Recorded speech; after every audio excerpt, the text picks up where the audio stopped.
దేవుని పరిశు దేవుని పరిశుద్ధ నామానికి మహిమ కలుగును గాక. మన ప్రభువును ప్రియరక్షకును అయిన యేసు ప్రభు యొక్క నామంలో దేవుని సన్నిధికి కూడి వచ్చిన మీ అందరికీ కూడా పేరు పేరు వరుసన నా వందనాలు చెల్లిస్తున్నాను. రాలేనటువంటి వారికి నా తండ్రి, మీరు ప్రభువా నాయన మీకే మంచి మెలకునిచ్చి తీసుకునండి ప్రభువా. ఈ ఉదయకాలం నీ సన్నిధిలో ఉండటం ఎంత గొప్ప ధన్యతో నాయన, అదెంత ఆశీర్వాదము. కనుక ఆ వేకుజామున నీ సన్నిధికి రావాలి అని ఆశ కలిగి ఇప్పుడు కొంతమంది పాపం లెగవలేకపోతారు. కానీ మీరు లైఫ్ తీసుకురండి యేసయ్య. అయితే యోహాను సువార్త 2వ అధ్యాయంలో మనం చూసినప్పుడు అక్కడ కానా అనేటువంటి ఊరిలో ఒక పెండ్లి జరుగుతూ ఉంది. ఆ పెండ్లికి యేసు ప్రభు ఆయన శిష్యులు మరి ఆహ్వానించబడ్డారు. ఆ తర్వాత యేసు ప్రభు తల్లి అయిన మరియ కూడా ఆ వివాహానికి వచ్చారు. అయితే నా ప్రియమైనటువంటి వాళ్ళరా, ఆ వివాహంలో ఆ విందులో ద్రాక్షారసం అయిపోయింది. ద్రాక్షారసం అయిపోయినప్పుడు ఆ యొక్క పరిచారకులు యేసు ప్రభు తల్లి అయినటువంటి మరియ దగ్గరకు వచ్చి మరి ద్రాక్షారసం అయిపోయింది అని చెప్తారు. అప్పుడు యేసు ప్రభు దగ్గరికి మరియ గారు వెళ్ళి మరి చెప్పినప్పుడు, అమ్మా నాతో నీకేం పని, నా సమయం ఇంకా రాలేదు అని చెప్పారు. సమయం ఇంకా రాలేదు, నా సమయం ఇంకా రాలేదు. అక్కడ అర్జెంటుగా కొరత ఉంది, అక్కడ అర్జెంటుగా కొదువు ఉంది. ఆ అర్జెంటుగా కొదువ ఉన్నప్పుడు యేసు ప్రభు ఏం చెప్తున్నారు, సమయం ఇంకా రాలేదని చెప్తున్నారు. అలాగే మన జీవితాల్లో కూడా కొన్ని కొరతల్లో కొన్ని కొదువులు ఎదుర్కొంటూ ఉంటాము. ఏదైనా ఒక విషయం, ఏదైనా ఒక కార్యం పరిపూర్ణం చేయబడాలంటే, సంపూర్ణం చేయబడాలి అంటే ఆయన యొక్క సమయం రావాలి. సమయం రావాలి. ఆయన సమయంలో ఆయన చేస్తాడు. కన్ను మూసి కన్ను తెరిచే లోపల ఒక గొప్ప కార్యాన్ని చేసేటువంటి దేవుడు ఉంటాడు. మనం వెయిట్ చేస్తాం, ఆయన దగ్గర నిరీక్షిస్తా ఉన్నప్పుడు ఇది ఇంకా జరగలేదే. ఏ విషయంలోనైనా మనం ప్రార్థన చేసి ఆయన యందు నిరీక్షించేటప్పుడు ఇది ఇంకా కూడా జరగట్లేదు ఏంటి అని అనుకుంటాం. కానీ ఆయన సమయం వచ్చినప్పుడు అది చిటికలో జరిగిపోతుంది. అక్కడ నీరు బాణల నిండా నింపమన్నాడు అంతే. నింపిన తర్వాత ఏం జరిగింది, ముంచిపోస్తా అంటే అవి ద్రాక్షరసంగా మారినాయి. అట్లాగే ఆయన సమయం వచ్చినప్పుడు ఆ నీరు ద్రాక్షరసంగా మార్చబడ్డాయి. అట్లాగే మన జీవితంలో కూడా ఆయన సమయం వచ్చినప్పుడు లేనిది ఉన్నట్లుగా చేస్తాడు. లేనిది ఉన్నట్లుగా చేయగలిగినటువంటి దేవుడు. అప్పుడు దాకా మనం లేదు అనుకుంటాం. అప్పుడు దాకా మనం చాలా నిరుత్సాహపడతాం. అవును, నా ప్రియమైనటువంటి వాళ్ళరా, నిస్పృహలతో ఉంటాం. కానీ ఆయన సమయం రాగానే ఆ లేదన్నటువంటి దాన్ని కాదన్న దాన్ని అవుననేటట్లుగా చేస్తాడు. లేదనేటువంటి దాన్ని ఉన్నది అన్నట్లుగా చేసే దేవుడు. అంతవరకు మనం ఓర్పుతో ఓపికతో నిరీక్షించాల్సిన వారంగా ఉంటున్నాము. ఆయన మన పట్ల చేయని ఉద్దేశించినటువంటి ఏ కార్యమైనా, ఆయన మన పట్ల చేయని ఉద్దేశించినటువంటి ఏ పని అయినప్పటికీ కూడా అది సంపూర్ణం అవ్వాలి. ఆయన దృష్టిలో, ఆయన యొక్క చిత్తంలో అది పరిపూర్ణం అవ్వాలి. అది పరిపూర్ణమైనప్పుడు, అది సంపూర్ణమైనప్పుడు నా ప్రియమైనటువంటి వాళ్ళరా, ఆయన సంపూర్ణం అవ్వాలి అంటే ఆయన సమయం రావాలి. అది అరకొరగా, లేకపోతే మరి అది మనం సగం చేసి సగం వదిలేస్తూ ఉంటామే, అలా చేయబడదు. యేసు ప్రభు సమయం వచ్చినప్పుడు అది నిండుగా చేయబడుతుంది. అక్కడున్న కొదవ తీర్చబడుతుంది. మనం ఎంతో బాధపడతాం. ఇంకా ఏంటి, మనం ద్రాక్షారసం అయిపోయిందని చెప్పినప్పుడు నా సమయం ఇంకా రాలేదన్నాడు ఏంటి? ఇది ఇప్పుడు అర్జెంటుగా వాళ్ళకి వడ్డించాలి కదా విందులో. వడ్డించాల్సింది ఆయన సమయం ఇంకా రాలేదని చెప్పాడు ఏంటని మనం ఏం చేస్తామంటే చాలా గందరగోళం అయిపోతాం, భయపడిపోతా ఉంటాం. కానీ ఆయన సమయం వచ్చింది. ఆ గందరగోళం నుంచి, ఆ భయం నుంచి మనల్ని విడిపించి ఒక అద్భుత ఆశ్చర్యకార్యం అక్కడ చేశాడు. అందుకనే దేవుని యొక్క వాక్యం అంటుంది, నా ప్రియమైనటువంటి వాళ్ళరా, ఏమంటుంది అంటే సమయాలు, కాలాలు దేవుడైనటువంటి యెహోవా చేతిలో ఉన్నాయి. సమయాలు, కాలాలు కూడా దేవుడైనటువంటి యెహోవా యెహోవా చేతిలో ఉన్నాయి. అది అపోస్తల కార్యం 1వ అధ్యాయం 7వ వచనంలో కాలాలు, సమయాలు తండ్రి చేతిలో ఉన్నాయి.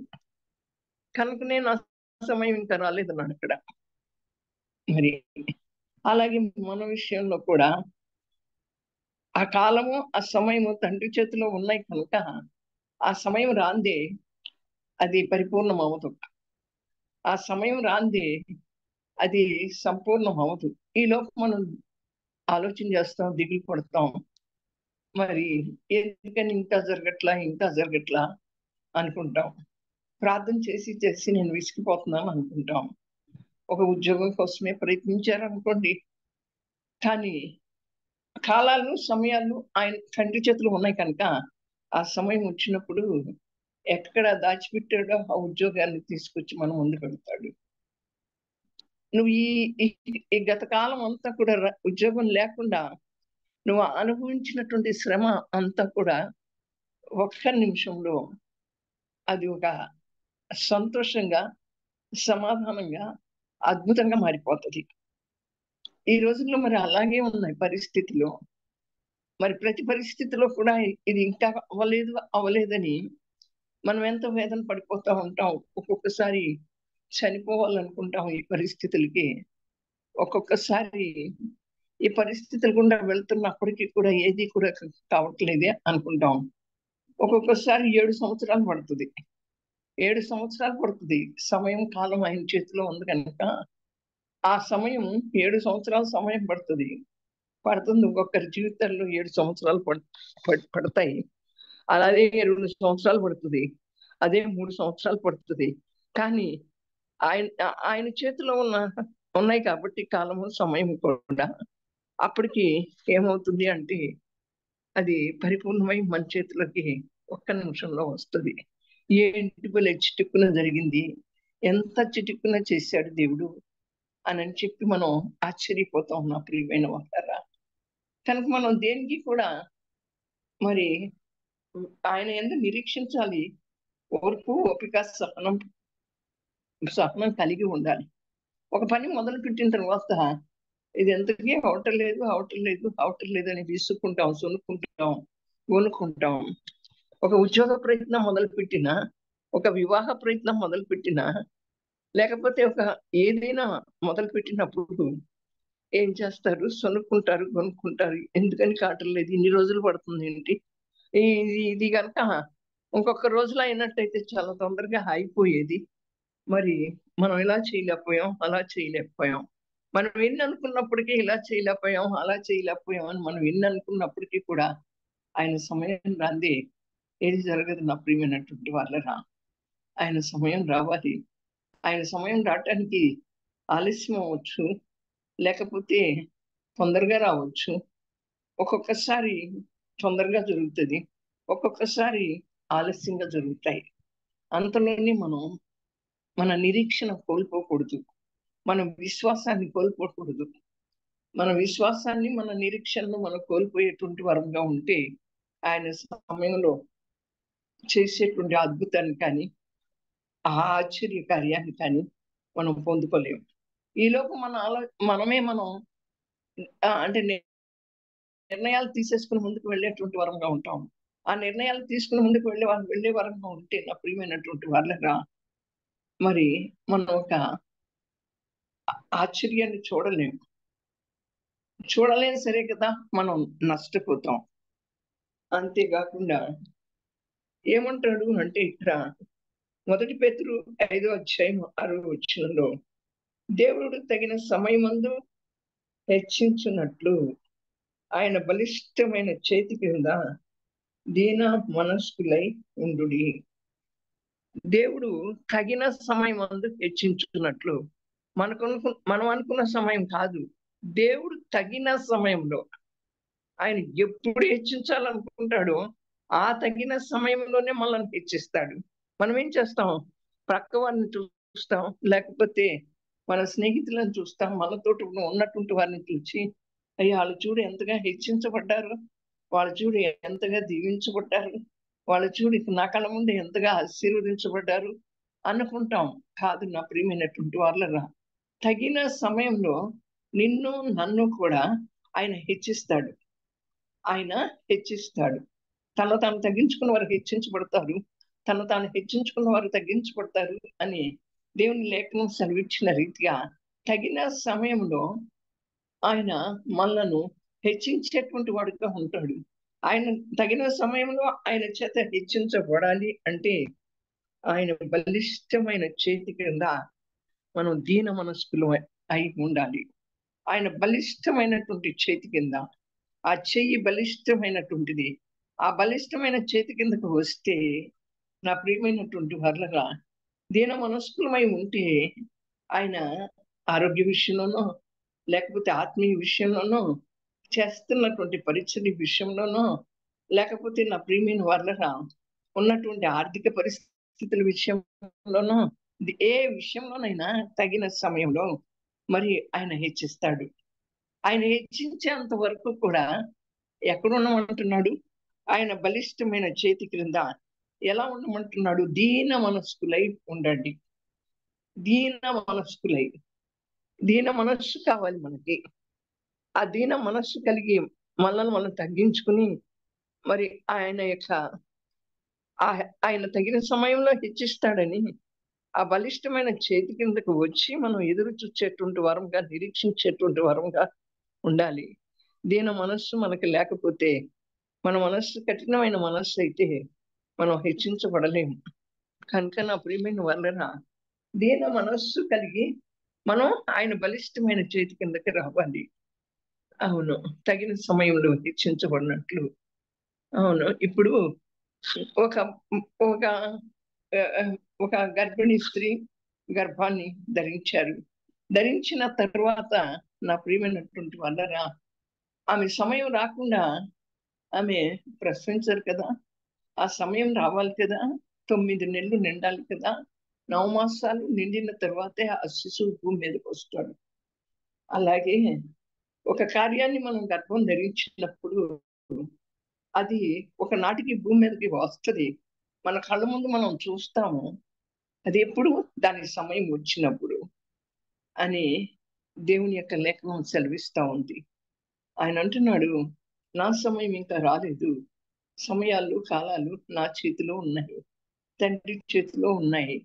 అంతేకాకుండా మరి తగిన సమయంలో హెచ్చించబడినట్లు దీన మనస్కులై ఆయన యొక్క చేతి కింద, బలిష్టమైన చేతి కింద ఉండమని చెప్పి చెబుతూ వస్తున్నాడు నా ప్రియమైనటువంటి వాళ్ళరా. అయితే మనం దేవుణ్ణి వెతకాలి. దేవుణ్ణి వెతకాలి. ఇప్పుడు వరకు దేన్నో వెతికాము. ఇక ఇప్పుడైనా దేవుణ్ణి వెతకటానికి ఇదే సమయం. యెషయా గ్రంథం 10:12 ఏమంటాడు అంటే, యెహోవాను వెతుకుటకు ఇదే సమయం. ఎందుకని? మనం చివరి దినాల్లోకి వచ్చాం, అంత్య దినాల్లోకి వచ్చాం. దేవుని రాకడ సమీపంగా ఉంది. దేవుణ్ణి వెతికేటువంటి సమయం ఇది. ఇప్పుడు వరకు ఈ లోక సంబంధమైనటువంటి వాటిని అన్నిటినీ కూడా, వ్యర్థమైనటువంటి వాటిని అన్నిటినీ కూడా మనం వెతికాము. వెతికి నా ప్రియమైనటువంటి వాళ్ళ మనం ఏమి సంపాదించుకున్నాం? మనం ఏమి సంపాదించుకున్నా వ్యర్థమైనటువంటి వాటిని వెతికి. ఇక ఇప్పుడు దేవుణ్ణి వెతుకు. మనం దేవుని దగ్గరికి వచ్చినప్పుడు ఆయన ఇచ్చే ఆశీర్వాదాలను వెతుకుతున్నాం కానీ ఆయన్ని వెతకటల్లా. ఆయన ఇచ్చే ఆశీర్వాదాల కొరకు ఎదురు చూస్తున్నాం కానీ ఆయన మనతో ఉండాలని, ఆయన మనతో రావాలని, ఆయన మన చేయి పట్టుకుని నడిపించాలని మనం ఆయనను వెతికేటువంటి వరంగా ఉండట్లా. ఇక ఇప్పుడు ఈ సమయంలో ఆయనను వెతికినట్లయితే, ఆయన మన చేయి పట్టుకుని నడిపించినట్లయితే మనకి ఏది కొదవ ఉండదు, ఏది కొరత ఉండదు, ఏది ఇబ్బంది ఉండదు నా ప్రియమైన వాళ్ళరా. కనుక ఆయన వెతకాలి అంటాడుగా, నేను దొరుకు కాలం అందే వెతకండి. ఆయన దొరికే కాలం అందే మనం వెతకవలసినటువంటి వరంగా ఉన్నాం. ఇప్పుడు మనం ఆయన వెతికే సమయం వచ్చి ఉంది. అయితే మరి ఇప్పుడు నీకు నీకు నీకు నాకున్న ప్రతి పరిస్థితుల నుంచి బయటికి రావాలి అంటే ఆయన వెతుకు మొదట. నా నీతిని నా రాజ్యాన్ని వెతుకు, నీకు కావలసిన సమస్తాన్ని నేను ఇస్తాను. అంటే నువ్వు ఏం తినాలి, ఏం త్రాగాలి, ఎలా అనుభవించాలి, రేపటి భవిష్యత్తు ఏంటి అని నువ్వు ఆలోచించాల్సిన అవసరం లేదు. నా నీతిని నా రాజ్యాన్ని వెతుకు, నీకు కావాల్సిన సమస్తాన్ని నేను నీకు సమకూరుస్తాను అంటుంది దేవుని యొక్క వాక్యం. అయితే నా ప్రియమైన వాళ్ళరా, మనం ఆయన్ని వెతకట్లా. ఆయన్ని వెతికితే మన యొక్క జీవితంలో విచారాలు, మరి ఆ తర్వాత నిరాశలు, నిస్పృహలు, నిందలు, అవమానాలు ఇవన్నీ కూడా ఉండవు. ఆయన వెతికితే మనం చాలా ధైర్యంతో ఉంటాం. ఆయన వెతికితే చాలా బలిష్టంగా ఆయన ఆయన హస్తపు నీళ్ళలోకి వస్తే, బలిష్టమైన హస్తపు నీళ్ళలోకి వస్తే మనల్ని మనం తగ్గించుకుని దీన మనస్కులమై మనం తగిన సమయంలో హెచ్చించబడతాం. అవును నా ప్రియమైన వాళ్ళరా, నువ్వు ఇప్పటి వరకు ఎక్కడున్నావు? దేన్ని వెతుకుతున్నావు? ఆయన ఇచ్చే ఆశీర్వాదాన్ని వెతుకుతున్నావా? ఆయన ఇచ్చేటువంటి మరి దీవెనలను వెతుకుతున్నావా? ఆయనను వెతకట్లేదా? ఇప్పుడు మాత్రం ఆయన వెతికే సమయం వచ్చింది. సమయం అనక మరి అజ్ఞానుల వల్లే కాక జ్ఞానుల వల్లే సమయాన్ని సద్వినియోగం చేసుకోమంటుంది దేవుని యొక్క వాక్యం. మనం సమయాన్ని సద్వినియోగం చేసుకోవట్లా. మనం సమయాన్ని సద్వినియోగం చేసుకోకుండా అజ్ఞానుల వల్లే ప్రవర్తిస్తూ ఉన్నాం. జ్ఞానుల వల్లే ప్రవర్తించట్లా నా ప్రియమైన వాళ్ళరా. పోయినటువంటి సమయం తిరిగి రానే రాదు. ఖర్చు అయిపోయినటువంటి సమయం తిరిగి రాని రాదు. అయితే నా ప్రియమైనటువంటి వాళ్ళ జపన్య గ్రంథం 2:1 పొట్టు గాలికి ఎగిరినట్లు సమయం గతించుచున్నది. పొట్టు గాలికి ఎగిరిపోతుంది. ఎగిరిపోతున్నట్లుగా సమయం ఏమైపోతా ఉంది? గతించిపోతా ఉంది. పోయినటువంటి సమయం తిరిగి రాదు కదా, వస్తుందా? పోయిన సమయం తిరిగి రానే రాదు. కనుక ఆ గతించిపోయినటువంటి సమయాన్ని సమకూర్చుకోవాలంటే మన వల్ల కానీ కాదు. నష్టపోయిన డబ్బును సమకూర్చుకోవాలంటే మన వల్ల అవుతుంది. ఒకవేళ ఆరోగ్యం పోతే ఆరోగ్యాన్ని సమకూర్చుకోవాలంటే మరి హాస్పిటల్కి, డాక్టర్ గారి దగ్గరికి వెళ్తే ఆరోగ్యం లభించవచ్చు. కానీ గతించిపోయినటువంటి సమయాన్ని మనం కూర్చుకోవాలి అంటే ప్రతి నిమిషము కూడా మనకు విలువైనటువంటిది, ప్రతి గంట కూడా మనకు విలువైనటువంటిది. అట్టి విలువైనటువంటి సమయాన్ని మనం పోగొట్టుకోకూడదు నా ప్రియమైన వాళ్ళరా. అది పొట్టు వలె మరి గతించిపోతుంది గాలికి ఎగిరినట్లుగా అంటున్నాడు. మన సమయాన్ని గతించిపోయేటట్లుగా మనం ఉండకూడదు నా ప్రియమైనటువంటి వాళ్ళరా. అయితే నేడు అనే సమయం ఉండగానే ఒకరినొకరు బుద్ధి చెప్పుకుంటూ మరి ప్రతిదినము కూడా ఒకరినొకరు బుద్ధి చెప్పుకుంటూ దేవుని సన్నిధిలో మనం గడపవలసినటువంటి వారంగా ఉంటున్నాం. అపవాది ఏం చేస్తున్నాడు? తన సమయం కొంచెమేనని తెలుసుకుని గర్జించు సింహం వల్లే ఎవరిని మృంగుదునా అని తిరుగులాడుతూ ఉన్నాడు. అపవాది యొక్క సమయం కొంచెమేనని ఎరిగి వాడు ఏం చేస్తున్నాడు? గర్జించు సింహం వలె ఎవరిని మృంగుదునా అని తిరుగులాడుతున్నాడు. నేడు చూస్తే కుటుంబాల్లో సమాధానం లేకుండా యవనస్తుల యొక్క జీవితాల్లోకి అపవాది ప్రవేశించి అది గర్జించు సింహం వల్లే తిరుగులాడుతూ దానికి సమయం కొంచెమేనని ఎరిగి మరి యవనస్తుల యొక్క జీవితాలు పాడైపోతున్నాయి. వారు యవన కాలపు ప్రేమనంతా దేవునికి అర్పించవలసినటువంటి బిడ్డలు ఏం చేస్తున్నారు? ఈ లోకంలో లౌకికమైనటువంటి వాటి కోసం ప్రయాసపడుతున్నారు. ఈ లోకంలో వ్యర్థమైనటువంటి వాటి కోసం వేగిరి పడుతున్నారు. ఈ లోకంలో దేని కొరకు ప్రయాసపడినది మనం వెంట రాదని తెలిసి కూడా మరి ప్రయాసపడుతూ వస్తున్నారు నా ప్రియమైనటువంటి వాళ్ళరా. వారి జీవితాలు పాడైపోతున్నాయి. ఒకరినొకరు ప్రేమించుకున్నామని చెప్తున్నారు. మరి వారు కనుక ఆ ప్రేమించుకున్న వివాహాలు జరగకపోతే ఒకరినొకరు చంపుకుంటున్నారు. ఆ తర్వాత మరి పెళ్లి చేసుకున్న తర్వాత కూడా కట్నాల విషయాలని చెప్పి మరి ఎంతో మంది మరణిస్తూ ఉన్నారు నా ప్రియమైన వాళ్ళరా. డ్రగ్స్ కి అలవాటు అయిపోతున్నారు. అమ్మాయిలు అబ్బాయిలు ఏ రీతిగా ఒకరికొకరు చేయి పట్టుకుని తిరుగుతూ ఉంటున్నారు. అక్కడ అమెరికా కల్చర్ కాదు, ఇక్కడ ఇండియాలో కూడా అదే కల్చర్ వచ్చేసింది. అదే కల్చర్ వచ్చేసింది. ఆ రీతిగా తిరుగుతూ ఉంటున్నారు. ఈ రీతిగా అపవాది తన సమయం కొంచెమేనని కుటుంబాలకు వచ్చి భార్యాభర్తల మధ్య సమాధానం లేకుండా యవనస్తుల యొక్క జీవితాలను పాడు చేస్తూ మరి అలాగా గర్జించు సింహం వలె తిరుగులాడుతూ ఉన్నాడు. భక్తి జీవితాన్ని చేయనీయకుండా దేవుడు ఎక్కడ ఉన్నాడు, దేవుడు ఉంటే ఇలా ఎలా జరుగుతుంది, ఎందుకు జరుగుతుంది అని చెప్పి మాట్లాడేటువంటి వారు కొంతమంది, దేవుడు ఉంటే మాకు ఈ నిందలు అవమానాలు ఎందుకు వస్తాయి, మరి మా ఇంట్లో మరణాలు ఎందుకు జరుగుతాయి అని మాట్లాడేటువంటి వారు కొంతమంది ఉంటూ ఉన్నారు. వారు చేసుకుంటా ఉన్న పెళ్లిళ్ళు చేసుకోకపోతే, వారు చేయనీయకపోతే తల్లిదండ్రులు ఎదురు తిరిగేవారుగా ఉంటున్నారు.